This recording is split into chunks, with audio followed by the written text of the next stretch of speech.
Hi everyone, and welcome to A Stitch in Time. Today is Tuesday. It is January 25th, 2022, and this is episode 207. My name is Carol. My Ravelry name is Knits and Pearls, and I live in the Fraser Valley of British Columbia, Canada, not too far from Vancouver. Now, it might seem like I just put out an episode, and you might be wondering, why is she back here again so soon? And the reason is that this is the only day this week that I'm able to record. And even though I didn't think I had many projects to share with you, I thought, what the heck, I really didn't want another week to go by without recording. And then once I'd written up my show notes, I found a few more things to talk about. And so I think it's going to be a decently long episode. So settle in for the next half hour or so and let's talk some knitting. So before I get into my projects, I just want to remind you that the Year of the Stash Make-Along is taking place in the A Stitch in Time podcast Ravelry group. You can follow the link in the show notes. It'll take you there. There are a couple of different aspects to that make-along, general chatter, make-along thread, and also the personal sock yarn club. So check out the first posts on all the relevant threads, and that should give you all the information you need. It is just so fun to see how many people are taking part. Made some amazing projects already this far. We already have quite a few socks in, finished socks in the personal sock yarn club. So thanks so much for your participation and support. I especially want to say thank you to those of you who are passing the word along. I've had a few people now say that they have joined after hearing from it from someone else. So welcome to you. Also, last week I mentioned that Triva, TP Mom on Ravelry, had won a previous giveaway for some 9-inch circular needles. After I decided they weren't for me, I passed them on to a viewer. She happened to be the one who won. And she's not a fan either, and so she's happy to pass them on to someone else. So I have had a few people indicate an interest in those, but since I am recording a little earlier than I normally do, I thought I would give it another week. So if any of you are interested in trying out some 9-inch circular needles, they are a 2mm size. I think they're Haya. I forgot to go back and check, but that's what's ringing my bell. In any case, 2mm 9-inch circular needles. If you're interested in trying them out, put a comment either in the YouTube comments for this video or episode 206, or in the Ravelry group for episode 206 or 207, and I'll get your name down on a list. I'll throw the names in a hat and I'll announce the lucky recipient on episode 208. Okay, let's get into the knitting. You might notice I have a finished project. This is the Hinterlands Shawl by Helen Stewart, and it is the sixth and final shawl in the Shawl Society 5. And I just finished it yesterday. I blocked it out and it's already dry, so I get to wear it. This is one of my favorites, I think, from the collection. I knit it from 3 colors of Madeline Tosh Merino Light. This one is the Outlander colorway. The pinky red, the reddy pink is called Sun Rose, and then the black is called Onyx. I'm going to take it off and show it to you. Get a better look. It is a triangular shawl, and it has several different sections. Oh, I'm glad that the lighting's good here. It's actually sunny out this morning. It was foggy to start, and the fog has burned away, and actually it's a beautiful day. It's so nice. There is this section. So it's a combination of garter stitch stripes and then this slipped stitch pattern. Yeah, that's where the camera is there. There you go. Oh, that shows up really well there. Good. And then after that, there are these mosaic stripes with this triangular pattern.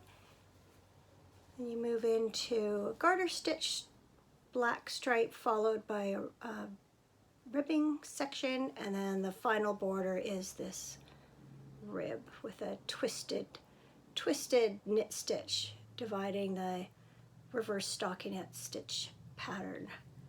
So that is it. Let's see if I can, oh yeah, I can get it far enough back, get a good look at it there. So yeah, I just really like this one. I think it's partly the colors, partly just the graphic nature of it. I'd had these 3 skeins set aside together for ages, just waiting for the perfect shawl, and I think I found it. I think I have enough of this Outlander colorway left over to make myself a hat. I thought it would be good. It would go with most of my jackets. I have a black jacket and I have a red jacket. I do have like a kind of this color green one, but I don't think it'll go with that so much. Mind you, there's a bit of a darker green in there. In any case, I thought this would make a good hat. And actually, there was a Knit Picks hat. If I remember, I'll put in a photo here. It's one that my daughter-in-law pointed out to me. She was wondering if it was something she would be able to make. And it had some, it was like a beret style, and it had some color work in a stripe after the brim. And I thought I might even look at it and see if it would be suitable for these yarns, and maybe even I would substitute the color work and maybe put, you know, a stripe of the, like this red with the triangle. I don't know, haven't decided yet, but I do think I'll have enough at least for a hat for this one. So I think I'm not going to put it back on around my neck because it is pretty warm. So I think I'll just drape it over my shoulders here for now, and I can always put it on if I decide I'm cold. So what I thought I would do is, now that I have finished all 6 of the shawls for the Shawl Society 5, I thought maybe I would just show you a quick recap of all 6 of them. So you've seen number 6, obviously. So let's show you the prior 5. The first shawl in the collection is the Curling Mist Shawl. And it is, I'm gonna put this up over my face again. Whoops, some of these are quite large, hard to get in frame. There you go. It is a triangular shawl, and I was going to say that it's an asymmetrical triangular shawl, but actually once it's all knit up, it becomes pretty symmetrical. It's just that the rows run diagonally rather than across or in a V shape like this one.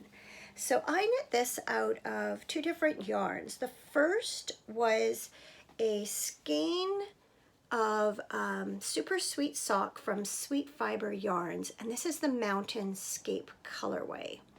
And the other yarn I used was a sock blank from Sweet Georgia Yarns called Alpine, and it faded from this light bluish gray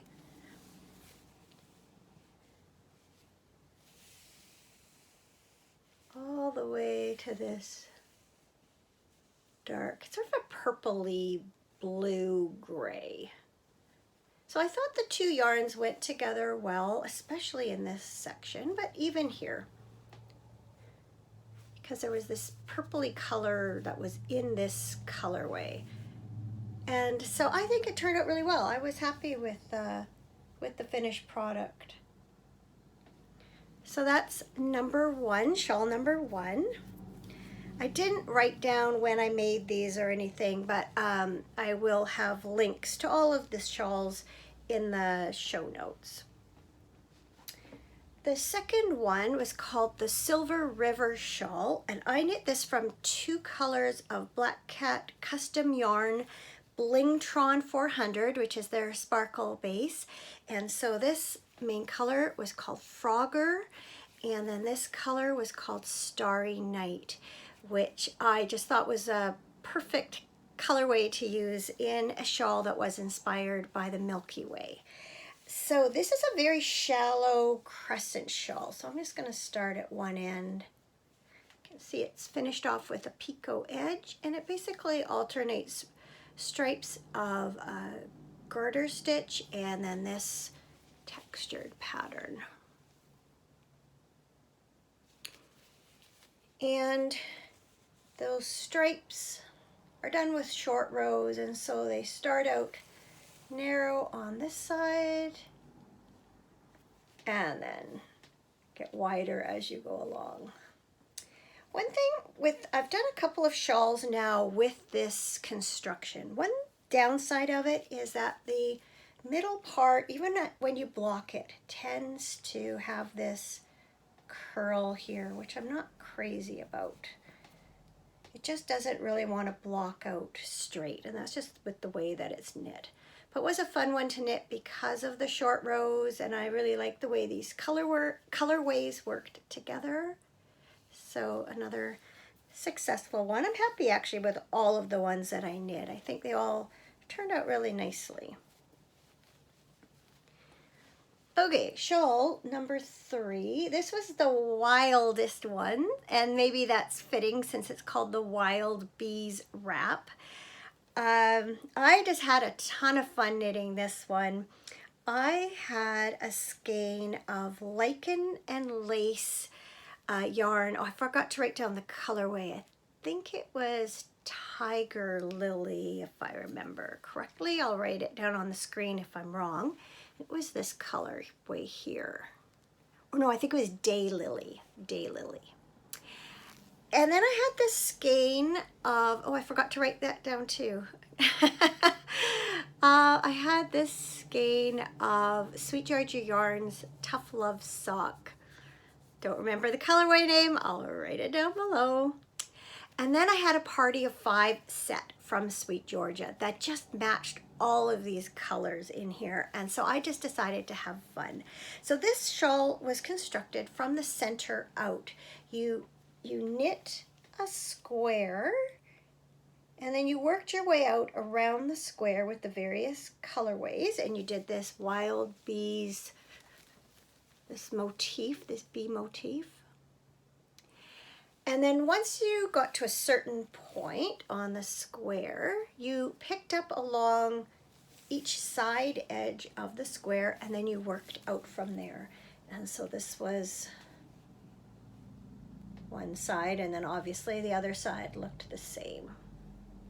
So this featured different stitch patterns, some twisted rib and some eyelet lace, as did the center with that twisted rib. So yeah, this was just a really fun shawl to make. It is quite large. It's a nice wrap. Just kind of wild, like I say, with the colors I used, but it was super fun to knit. So for me, knitting is as much about just exploring the color and the stitches and the construction as it is about finding something, having something concrete in the end. Definitely a process knitter and less concerned with actually using the finished product so much as just enjoy the process. Okay, the 4th shawl was Lavender Fields. Oh, my furnace has just kicked on. Hopefully it's not too loud and distracting. So here's Lavender Fields. It's another triangular shawl. This one is constructed like a traditional half-hap shawl, Shetland lace shawl. So you construct this central triangle first, and then you pick up along the edges and you knit your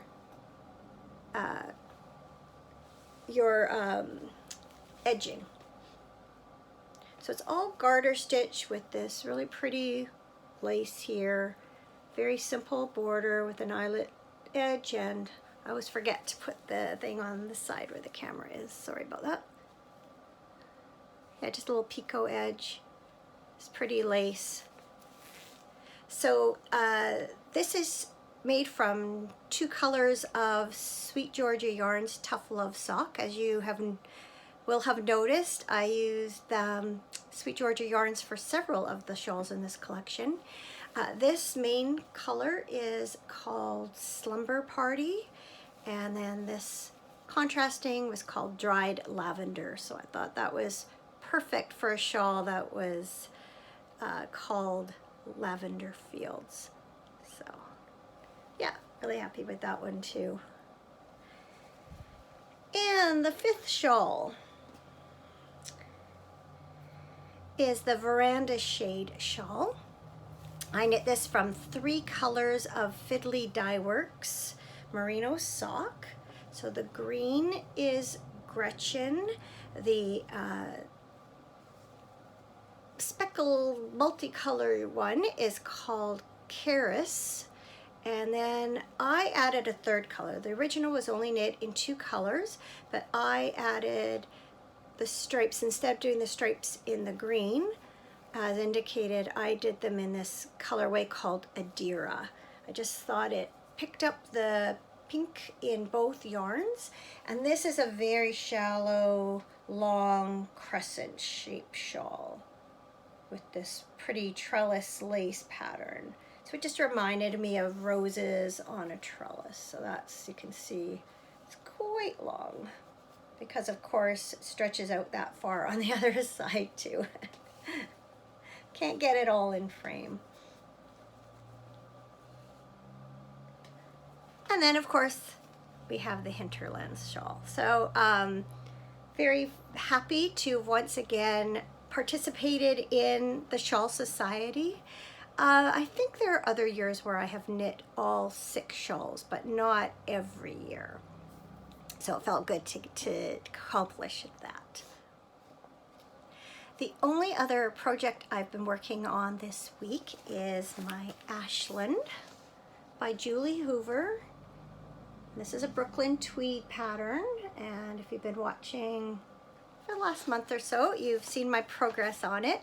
So I am knitting it out of 4 colors of Brooklyn Tweed Loft. The main color, this green, is Button Jar, and then I did my colorwork sections in Hayloft, which is the gold, Thistle, which is the purple, and Embers, which is the orange. And I'm getting there. Okay, can hardly get it all in one screen anymore, so that's good. Gives you an idea. So the section I'm at now, I have bound off for the underarms, and I'm working my way up the body, so it sits about right there. So you can see how close I'm getting to the top. So that might be a little bit deceiving. I think it's slightly under there, but yeah, about right there. So I'll give you a quick look at all the stitch patterns in case this is your first time watching.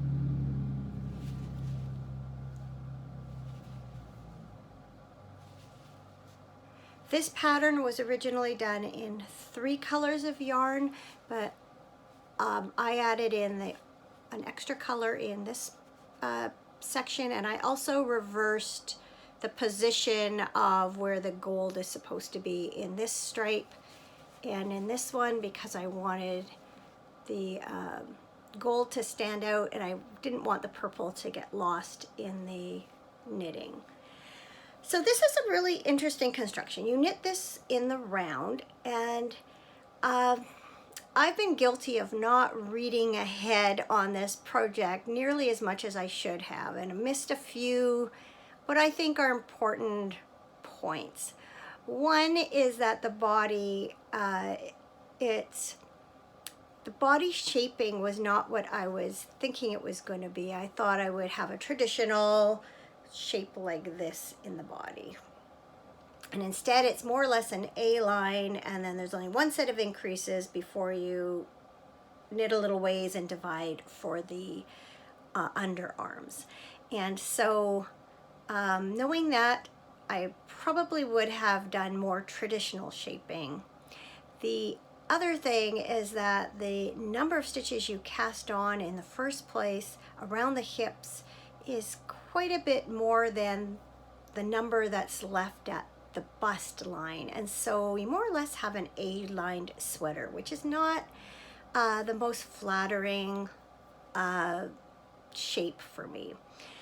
And in retrospect, I wish I had done more traditional shaping, but by the time I really grasped that, I was too far in and I just wasn't about to go back and rip it out again, because I already had I've done a lot of knitting and unknitting and re-knitting on this sweater, in part too because I keep forgetting to change needle sizes when I switch from a colorwork section to a plain section or vice versa. So then it's also, I read ahead, realized that that because you're going to continue the color work after you split for the front and back at the underarm, I knew that I was going to be doing steeks for that section. So immediately after I bound off for the underarm, then I had to cast on some stitches for steeks for doing the arm hole shaping. And so I'm going to be cutting up the center of this and then sewing kind of along this line here when I put the sleeve into it. What I didn't realize is once the color work was done, then you bind off the steek and then you switch and you do front and back again. So now I'm knitting back and forth. So in a way, I think, why not just continue to do the steek? On the other hand, I guess you don't technically need it anymore because you are knitting just plain. So that'll be interesting. It's just kind of weird though that you'll just in this section have a wider seam allowance than the rest of the sleeve. One thing I did read ahead, or I came across a term I wasn't familiar with, an abbreviation I wasn't familiar with when it came to doing this back and forth thing, and it was GG.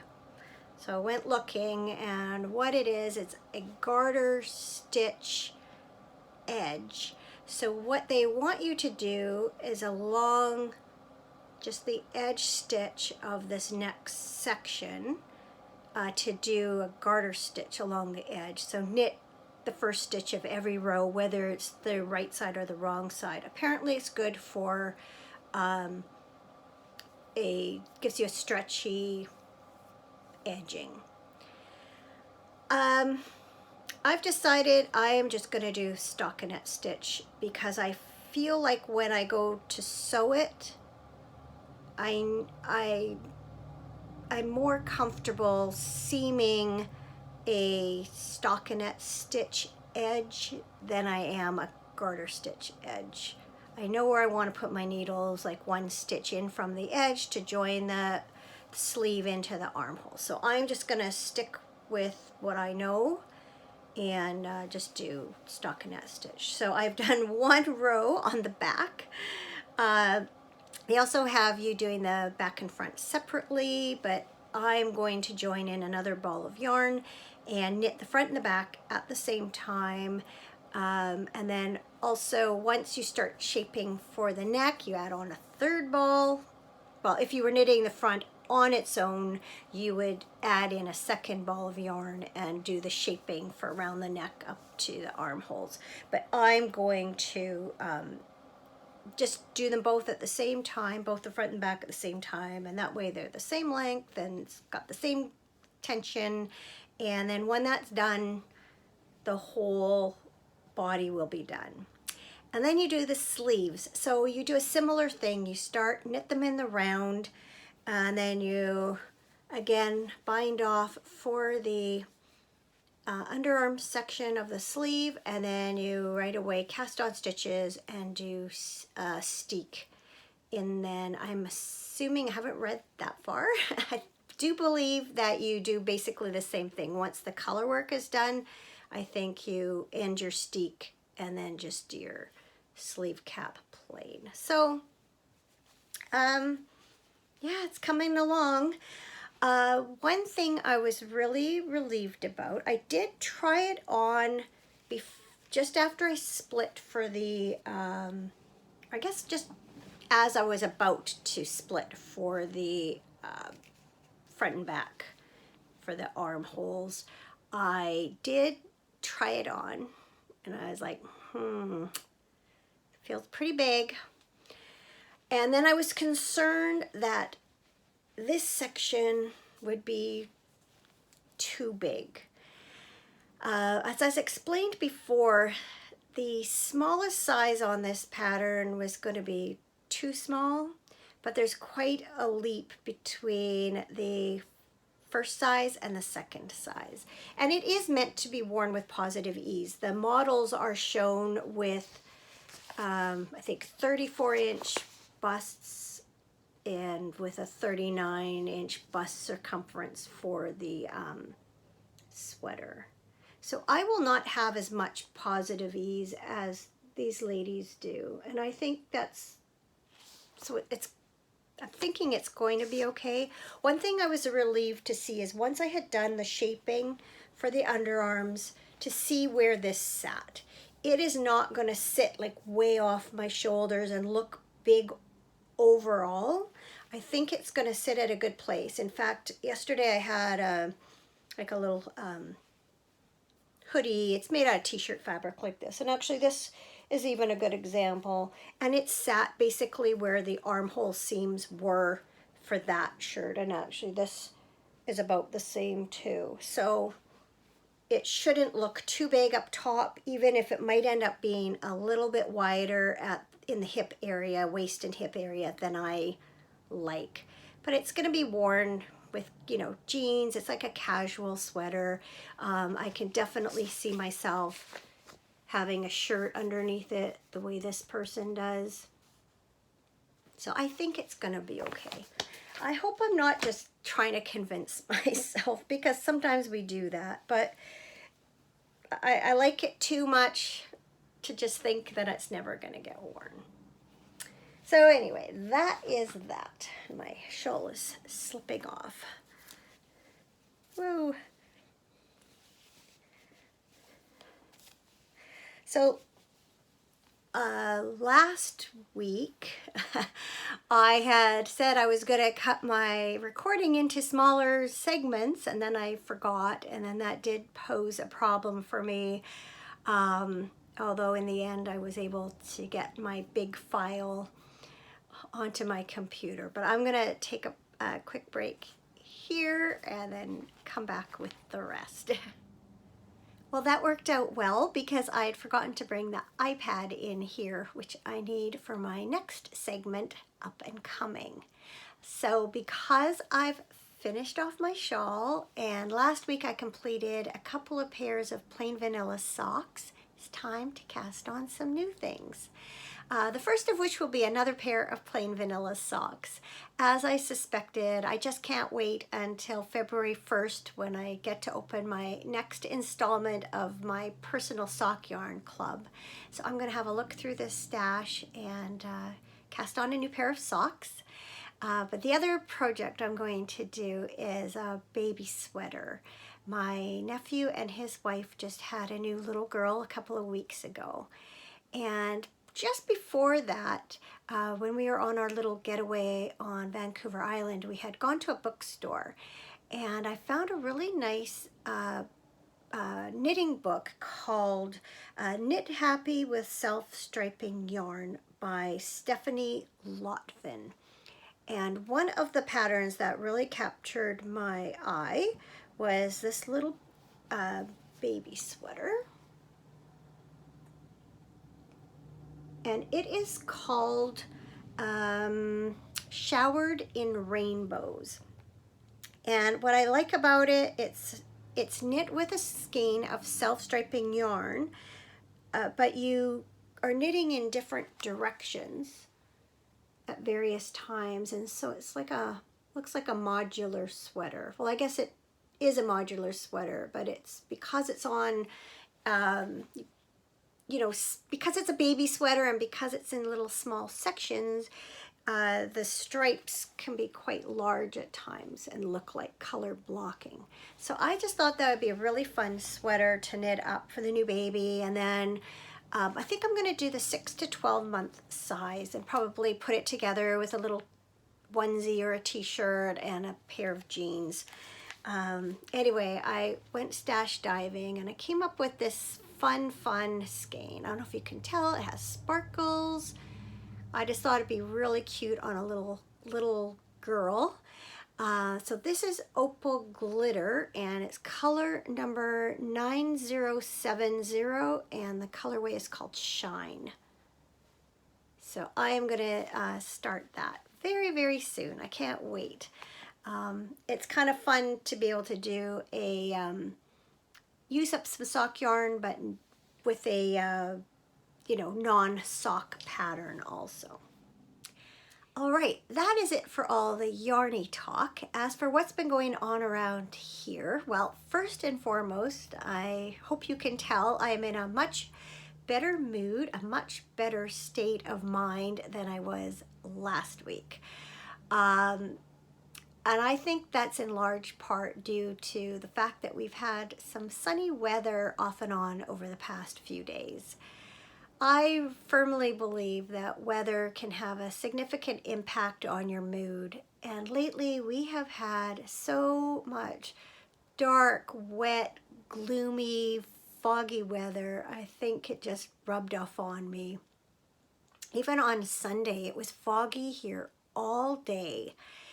It just never got light. It was like it was early morning or late afternoon all day long, and it just felt so oppressive. On the other hand, Saturday was just beautiful. Cameron and I went out for a walk, and then I went out for a walk again yesterday and just enjoyed the sunshine and just the fresh air. It just felt so good. Another thing that really brightened me up was hearing about your something good and just your kind comments in general. So thank you to everyone who took the time to write and tell me what's been going on with you and things that you were finding joy in. It really did bring a smile to my face. So another thing that brought a smile to my face was my Sunday evening, which, although did not turn out quite how I had expected, turned out to be a very nice evening. So I think it was Saturday, our younger son phoned my husband and asked him if he wanted to get together with him and our older son and watch the movie The Rock. And even though they've all seen it a bunch of times, I guess Colin just felt like watching it and thought they'd have a guy's night, watch it. So I said, yeah, sure, fine with me. And I thought, oh, I'll have a nice quiet Sunday evening. I was thinking about sewing and just enjoying that quiet end to my weekend. So then on Sunday morning, Colin phoned again and just said, yeah, we're thinking 6 o'clock. And he said, yeah, that's fine. And so then he got off the phone and said, yeah, we're going to do it at 6 o'clock. And I said, great. And we had Chinese takeout the night before for dinner. So I said, yeah, you could just have some of that leftover Chinese food for dinner before you go. And that's when he told me, oh, no, it's not at Colin's. It's here. And I'm like, oh, okay. Not quite what I'd expected, but okay. And then, so I started thinking about it and figured, well, it's around the dinner hour. So I thought, so maybe we'll order pizza, or maybe I'll cook a roast in the Instant Pot and we can do beef dip. But I kind of said, I'll think about it. I'll see what they have when we go grocery shopping. So maybe he didn't hear that part or didn't listen to that part. In any case, a little while later, he said, oh, so I texted the boys and Matt texted back and said, beef dip sounds good to both of them. So I think maybe Stephanie's coming too. It's like, Okay. You do realize I hadn't actually settled on that, right? Oh, whoops, sorry. So like, okay, I guess we're doing beef dip, and I guess they're all coming here, and I guess Stephanie and I'll hang out while the guys watch the movie. So that's what happened. And it was a very nice evening, but it just wasn't quite what I had planned. Stephanie is working on a hat now, and she's just at the point of doing the crown decreases. But I was going to show her how to do magic loop before she left, but we ran out of time. So what she's doing now is casting on a second hat that she's going to knit for her friend. And when she gets up to the same point on that hat, then she'll come over for a lesson in magic loop, and I'll teach her how to finish off the hat.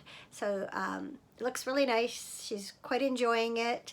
She's been teaching at middle school for the past several weeks, substituting there, and she's just finding it very relaxing to knit a little bit before bed.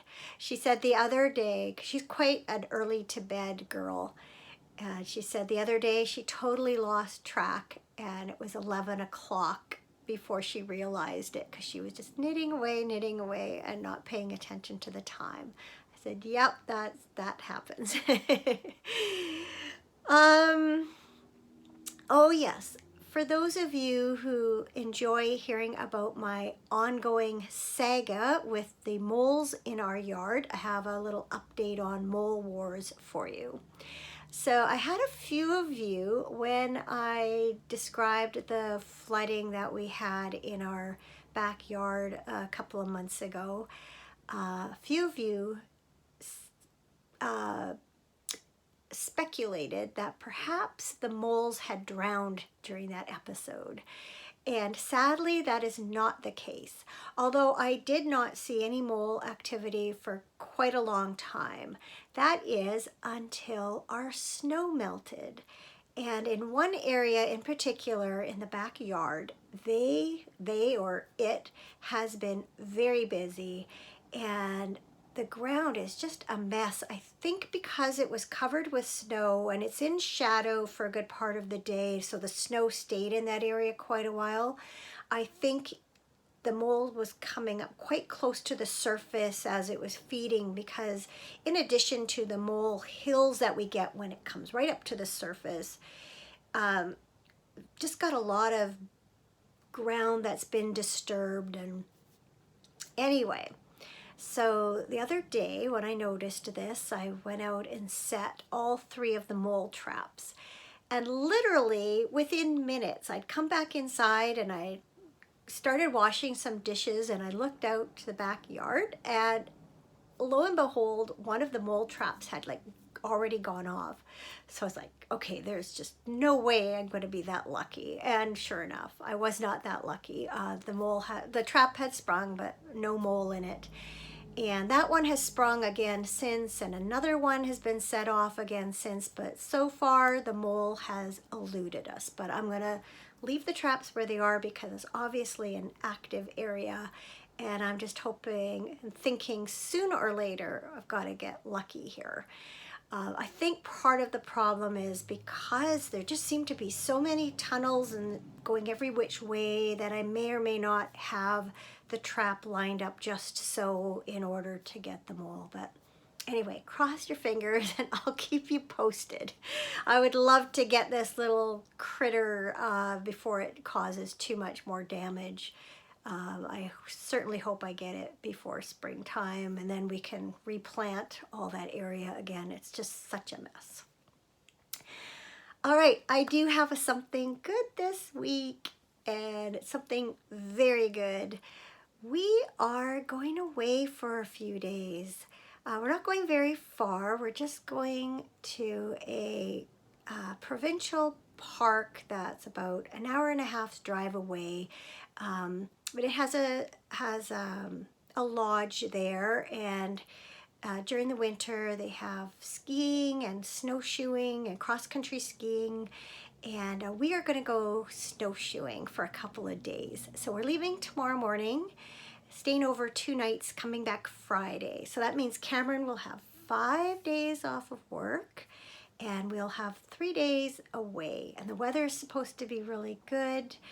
We'll get some exercise and fresh air and just a change of scenery, just everything we really need right now. So I am so looking forward to that. We had talked about maybe going snowshoeing on Saturday, and then that didn't work out, and then that led to further discussions, and we kind of looked into their getaway packages and things like that, and decided that, yeah, there's no reason we had to wait for the weekend. And yeah, Cameron has tons of holidays to use up because he hardly took any last year, and now he's got this year's on top of that. So he'll use up 3 then. One thing I had not mentioned to you, because I had a feeling it wasn't going to happen anyway, is we were supposed to be in Mexico right now. As many of you know, if you've been watching for a long time, Cameron's company every 2 years does a customer incentive, travel incentive. And it used to just always be cruises, and then the past few years they've been alternating between a cruise and a resort destination. And so back in October, we were supposed to go to a resort near Cabo San Lucas, and then that got canceled, obviously because of COVID. So they rescheduled it for a resort just south of Cancun for the end of this week of January. And as it got closer, I just kept saying, I just don't see it happening, not with the way everything is, and I'm not even sure I'm comfortable traveling right now and interacting with a bunch of strangers, even though it would just be our group. It was going to be charter flights and just our group at the resort. We were both kind of, don't know about this. So sure enough, it did get canceled, and it's been rebooked for the fall. So we'll see how the world looks then, and I'm not even thinking about it.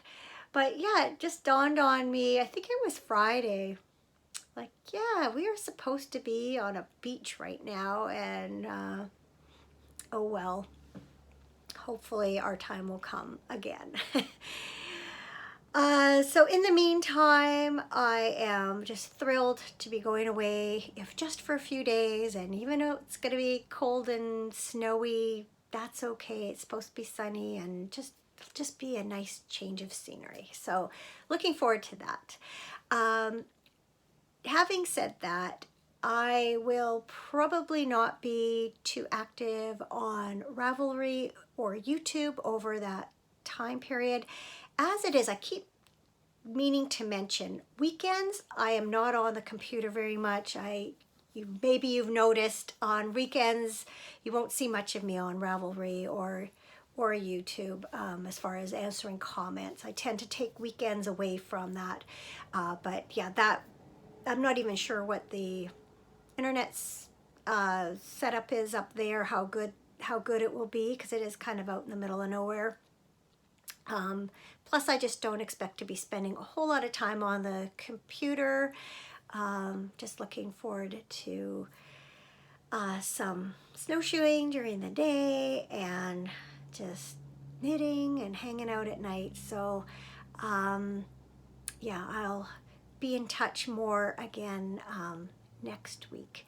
And I do plan to record again next week, and I'll try and remember to take some pictures, and I'll tell you all about it. So I think that's it for this week's episode. Thank you so much for watching. Have yourselves a good week and weekend, and I will talk to you again very soon. Bye for now.